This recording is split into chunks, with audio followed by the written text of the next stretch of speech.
Good afternoon, ladies and gentlemen, I'm John, this is Mania True Nerd, and welcome back to Life is Strange, Episode 4, Dark Room. Last time we spent a very brief trip in the alternate universe. As I did admittedly kind of call at the end of Episode 3, I thought, it was pretty obvious we were not going to be spending much time in the alternate world. So Universe B is done, we have aborted Universe B, and mainly because Chloe was not just injured in it, Chloe died in it, which is a good thing to do. I just want to draw attention to one thing very, very quickly, which is, I didn't really think about this while I was playing it, but it struck me the moment I stopped playing it.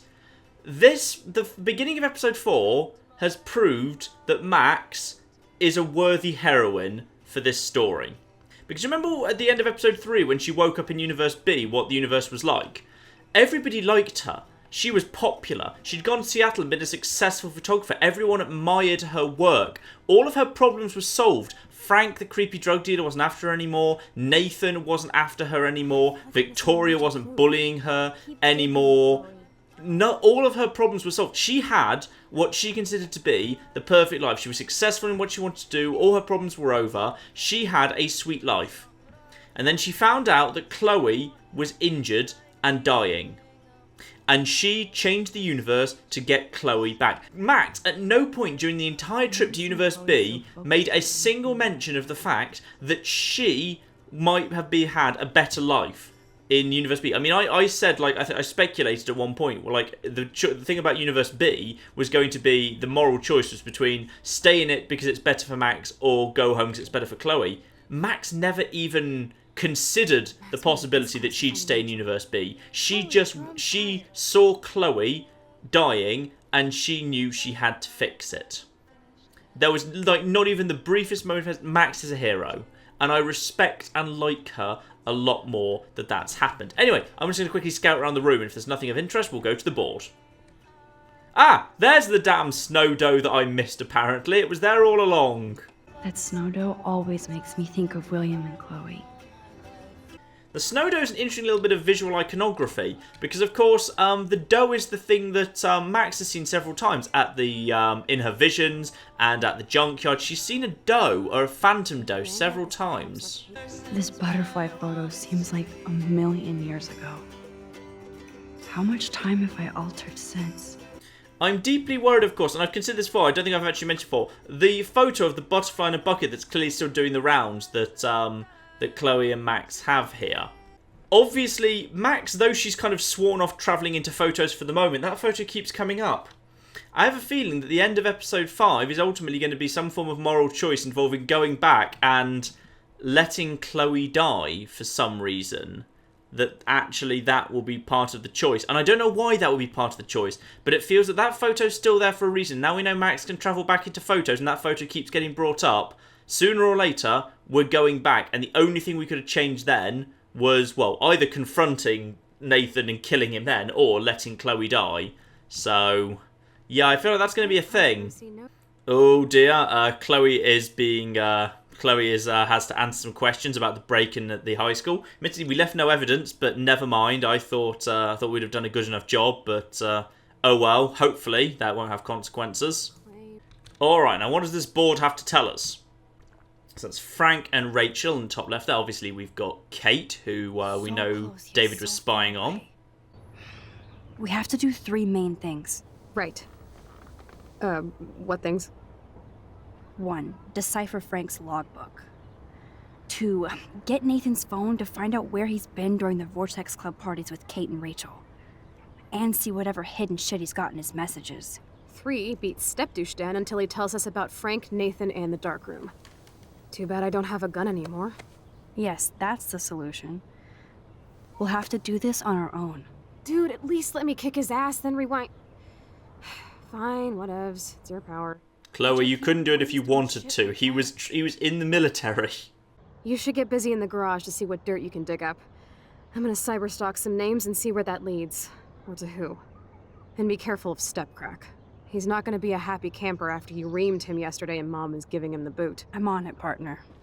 Does Chloe actually know that, using my power causes the nosebleeds and headaches and can run out like I did with Kate? Did I ever actually tell her? Because she keeps telling me to do irresponsible things with my powers, and I don't know if she actually knows that that's a really bad idea because it could cause all sorts of problems. I'm genuinely not sure if she actually knows or if Max actually ever told her.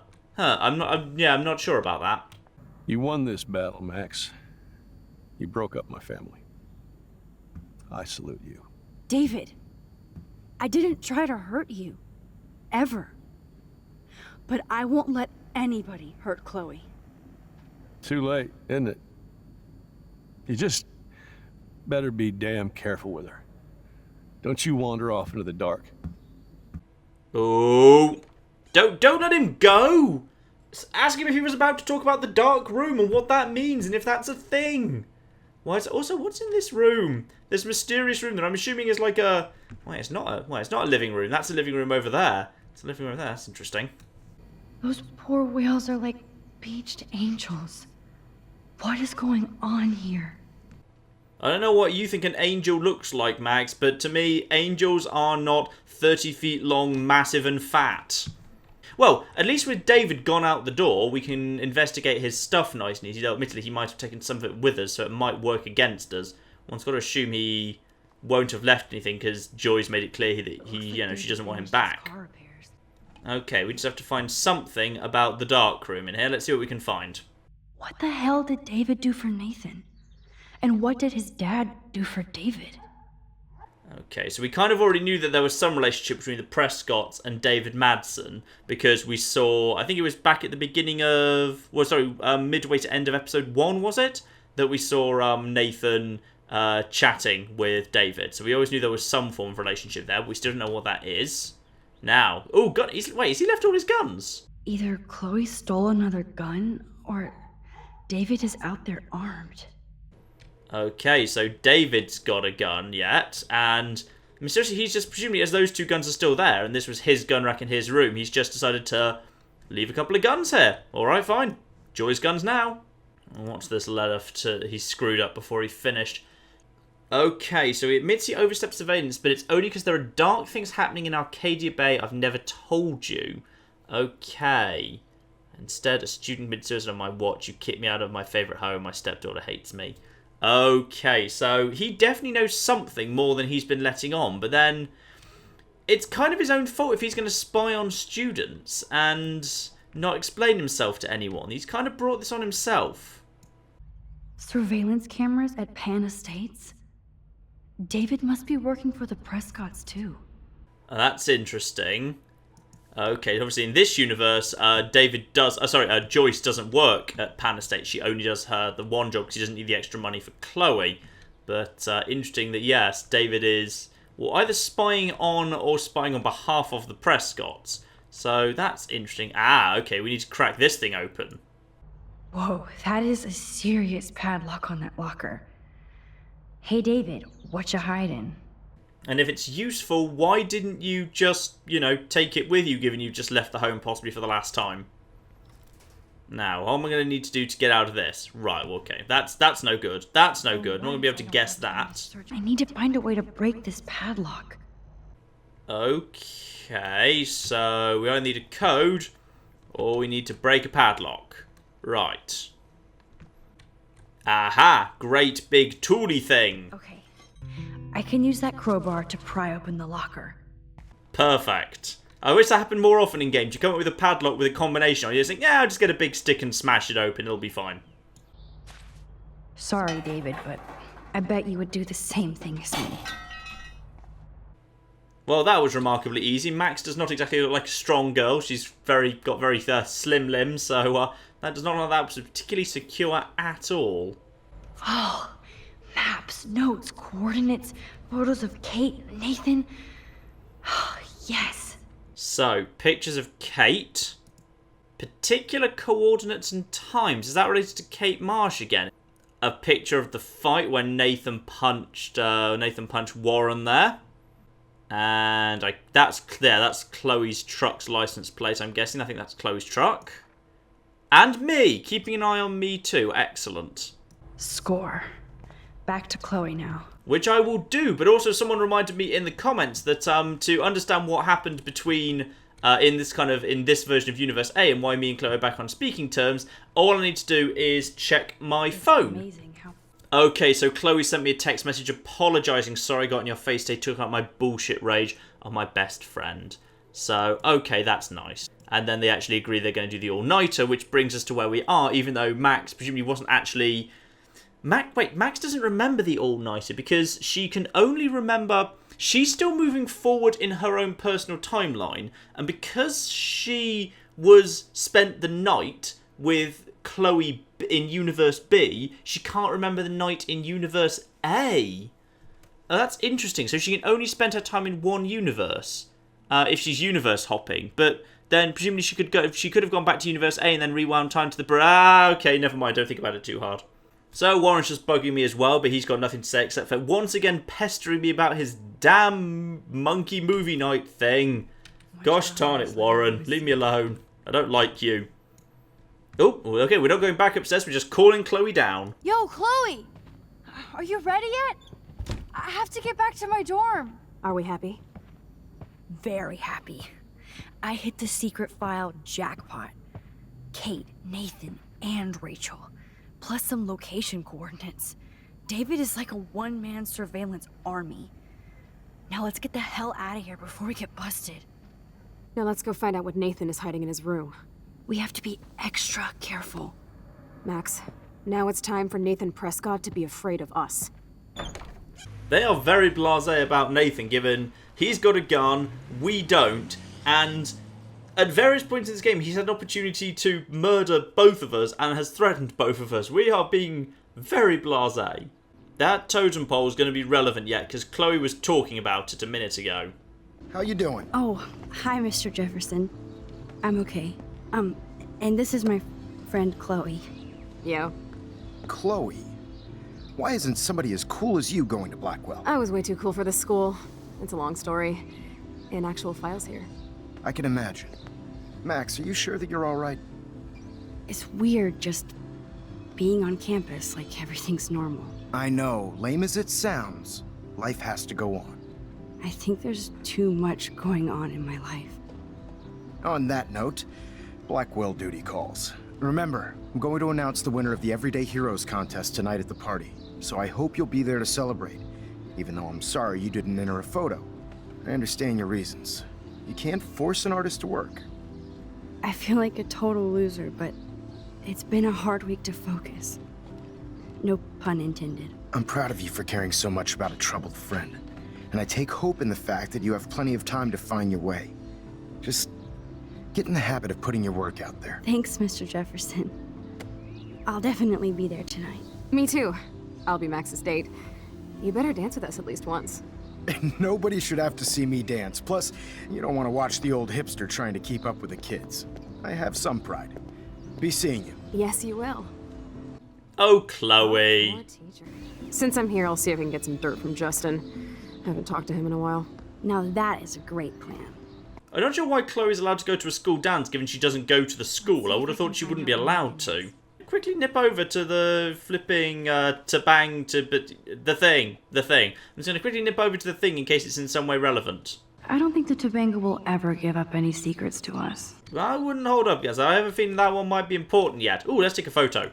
Now, any small little sub-quest to be done. Hello, Brooke, you need anything? Are you okay? Am I most concerned about Nathan, Wales, or the drone? I might feel better taking your drone for a quick flight. Miss Grant finally gave up and let me fly her again. But you're going to the drive-in with Warren, so you don't have time to fly my drone. Oh dear. Wait, was it Brooke that was dating Warren in the alternative universe? I think it was. Talk to you later, Max. Okay, we won't bring up the thing situation. Fine. I need to find Nathan. Have you seen him around? Ask Warren. I mean, you're going to the movies with him and everything. Oh, bloody teenagers. I was hoping the science department had some ideas. Warren and I are supposed to compare notes and theories this week. For goodness sake, do you talk about anything other than Warren? He's not that good. Have him. Can't get into the little side office. That girl's scarf in there's still bugging me. I'm not sure what that was about. You look like you have a lot of questions, too. Yeah, but I'm not sure you're the right person to answer. In fact, I'd rather just ask about the creepy scarf that you've got in your room back there. Somebody is causing all this to happen. You think so, Samuel? You and Arcadia Bay are connected by time and tide. So, next time I have a question, I'm coming to you. Ooh. Now that's a very interesting statement. That Samuel has specifically said now that somebody is causing all of this to happen, and I am connected by time and tide. And obviously, I think a theory I can't avoid is that Max, by travelling through time, is somehow responsible for causing everything to be out of whack. I feel like that's entirely possible, and that, yeah, that could be a thing. I wonder if he knows anything about Rachel. Where is she? If anybody knows, it will be you. My dreams tell me that. But Max, all I can tell you is to stay on your path and you'll find what you're looking for. Rachel Amber is waiting too. Max, you always show up when I'm talking about you. And I swear, it's not about that petition you didn't sign. You never even told me about the petition because you never spoke to me on day one because I walked straight past you, okay? Don't hold it against me that I didn't sign a petition I never actually saw. Kate was drugged at the Vortex Club party and bullied by them until she ended up on the roof. How do you stop that? Shut down that damn Vortex Club for a start. I don't mean to get riled up, but that party should have been postponed. It's extremely tasteless given what happened with Kate. That's a very good point. The fact the Vortex Club party is still happening is rather baffling, given outstanding accusations of drugging, potentially sexual assault that came out of the last Vortex Club party, taken seriously enough that a student was suspended with relation to them. But I haven't found any apocalyptic signs yet. Unless you count those end of the world posters. Unless you know something I don't. What about wormholes and chaos theory? Like time travel stuff. The only wormholes in Arcadia Bay are underground. And chaos theory is just that. But if this is about time travel, sign me up. Would you really change time? Not after reading that Bradbury story, A Sound of Thunder. I won't give it away, but it involves dinosaurs and butterflies. Time is like a thread, Max. One tug and it all can unravel. You see, that statement there about, the butterfly effect and a single tug on time and the whole thing unravels, I feel like that potentially brings me back to what I was saying earlier, the butterfly picture. That eventually we're just going to get sent back to the beginning of day one and have to let Chloe die, because if we just stop interfering with time at all, that will somehow set things to right. I just feel like that might ultimately be where we end up going. Oh, Chloe with the interception. Max with the interception. Max with the interception. Massively, massively too slow. Now, did Chloe get anything interesting? Now let's get into Blackwell Ninja mode. Isn't this the girls' dorm? Wait, where was the boys' dorm? I'm not actually sure. It's so lame they don't have co-ed dorms here. Yes, because I want Nathan Prescott in the room next door. Good point. Well, he did get into your room easy enough. Give me the signal if Nathan or anybody shows up. I won't let you down, Batmax. Now I don't really need to do this. I can just travel in time. But, okay. The Prescotts rule this town, says the slate. I suspect that might just, however, yes, that might just be the right room. This can only be Nathan's room. Yep. Yeah, just kick it in, then travel back in time to before you kicked it in. Job done. That looks so feeble, but apparently it worked. Now, what have we got here? Big projector and a projector screen. That's cool. That's cool for parties and stuff. Can I just get back? Okay, let's just rewind time to before I cracked open the door. Okay, and now the door has been fixed. No evidence I'm here. That's very important. The note that Chloe gave him that led to the confrontation in the bathroom in episode 1. We need to talk, and I'm going to tell everybody what you did. Oh my god. Chloe. Ooh, I wasn't ready for that. Yeah, the photo of Chloe on the ground having been drugged. What on earth is Nathan watching with his big projector? I do not recognize that at all. I don't think this prescription has helped Nathan. Taking it with champagne probably didn't help. Ooh, nice speaker setup. Oh, which my setup was as nice as this? Nathan took this from Kate's altar. Why? What is with this dude? I get the feeling he knows more than we think. Oh man, that dickhead stole one of my selfies.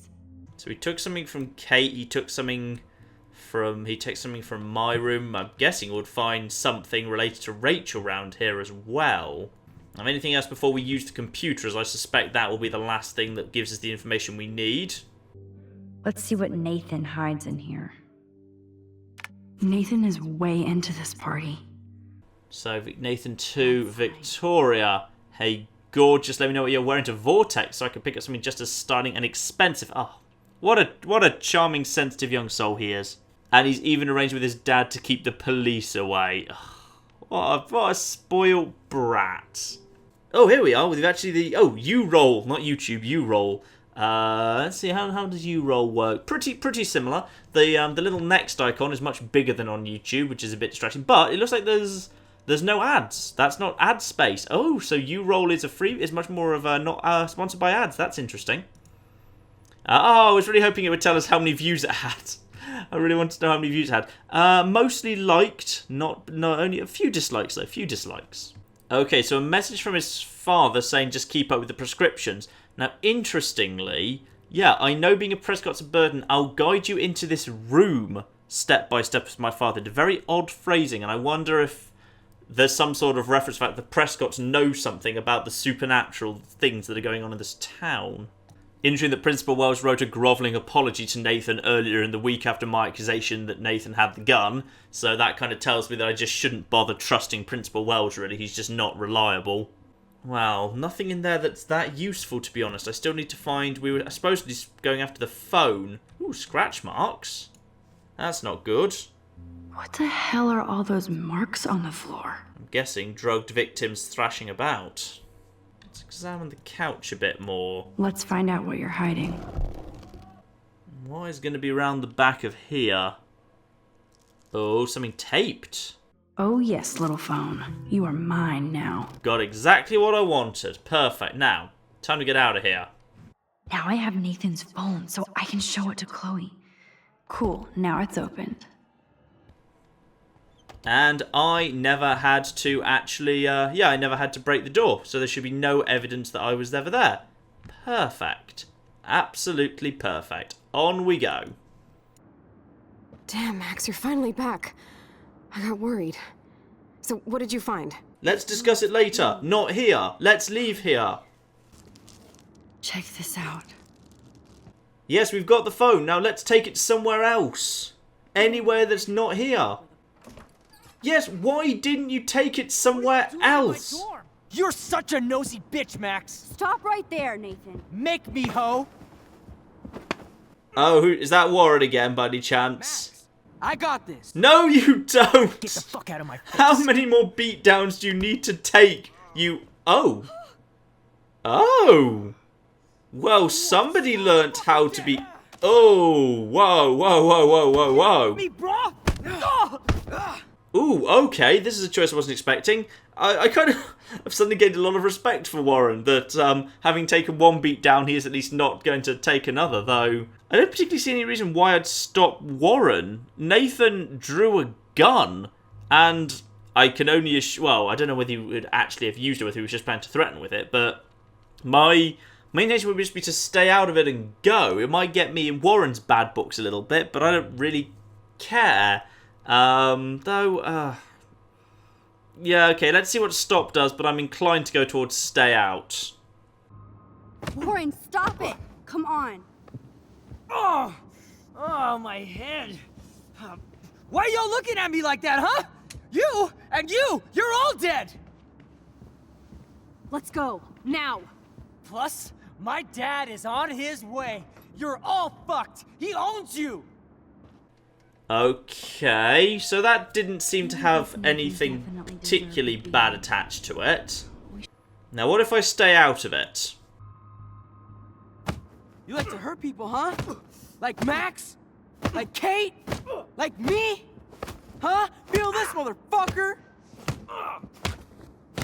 Okay, Warren, you might have gone a bit far there. You might have gone a bit Oh, the beating just continues. Please! Please stop! Kind of feel like he deserves this. Hey, come on. Stop. Sorry. Yes, we have to go! Yes, and Chloe gets the gun. Who's the bitch now? Chloe! Okay, while that was harsh, Nathan has drugged, potentially... Let's just kick him a bit more, actually. I just feel like, especially as possibly that beating actually sort of seemed to maybe knock some sense into Nathan when he said that he was actually... When he actually said he was sorry there for a second. I feel like this is a guy who maybe needs some very tough love. No one's ever really said no to him. No one's ever stood up to him. Warren standing up to him and making him feel this vulnerable might actually be the best thing that's ever happened to him. Your face isn't a bone. I'm not sure it can be broken quite like that. Yes, I think that's actually good. That's actually good. He's an arsehole and he deserves it. And maybe he'll learn a lesson about not being quite so invincible from this. And Chloe's got a gun, which is not great because it now means both Chloe and Frank are armed, which isn't necessarily that good, but better than him having the gun. Let's go. Yeah, I'm happy with that. Everybody hates me. Everybody. Yes, they do, and it's your own damn fault. Learn a valuable lesson about how everyone hates you. Damn, that was intense. Warren, thank you so much. For what? For beating the shit out of Nathan Prescott? Dude, you rule. I don't know. I kind of went crazy there. Like Nathan. You're not anything like him. Good to know. So where are you going? I better stick with you guys. Warren, me and Max have to do this on our own. No offense. It's cool. Whatever I can do to help. What you can do is find out anything you can about Nathan's father. I'm on it. Between the snow and eclipse, I'm assuming the apocalypse is around the corner. And thank you. Seriously. I'll call you later. Now let's make a date with Frank. Will he even answer you? Frank always answers when he wants money. But we don't have the money. Like I said, Frank wants to see me right now. Let's not keep him waiting. We don't have the money. He's got a gun, you've got a gun. This could end very badly. Oh, I feel like this is going to escalate and could go very, very wrong. Well, that asshole's gonna help us find Rachel. Or what? You'll actually shoot him? Chloe, do not count on my rewind. Seriously. Obviously, I'm not counting on you. That's why I have a gun. And I might even save you someday. About time. I am so going to hit you. Why do I have a horrible feeling that the only way to get a good solution here is to make sure Chloe doesn't have a gun? Just talk to Frank so we can get that code for the book from him. That's all. Got it. No dicking around. Let's roll. Oh, I'm worried. Chloe was seriously angry about Frank and Rachel's relationship.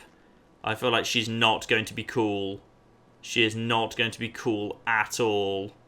Right, as Chloe is probably about to go and do something very, very stupid, I'd say we stop here and we will crack on with this next time. I will try and get another part out in a couple of days or so. But yes, here we are. We have... I feel like I've made a mistake. Even though I agree that was the right thing from... So now we have to see from Nathan's point of view. Nathan might grow as a character slightly as a result of what we've done. I am worried that Chloe having a gun means this situation could escalate worse than I'd like. But I guess it's better than Frank having a gun and us not. I don't know. I'm worried Chloe's going to escalate this now she's got a gun. And actually, the only way I could get a really happy ending to this episode might be if I gave away the gun to Frank, and then I didn't get it back from the trailer, and then I made sure that gun stayed on the ground by intervening to stop Warren. I just feel like that's potentially the only way that this actually ends well, and I'm deeply worried I'm heading towards a bad ending for this episode. But alright, yes, that's next time. In the meantime, ladies and gentlemen, I've been John. This has been Many a True Nerd, and this has been a little bit more Life is Strange. Thank you very much, and goodbye. Good dodge, man. Question is, can you keep it up, cop? Oh, no, you can't. Ooh, nice. Oh! Didn't quite get that one, though. We are going to the gun store in style. Oh, where's my partner? Oh, he's not here. Oh, so long, loser.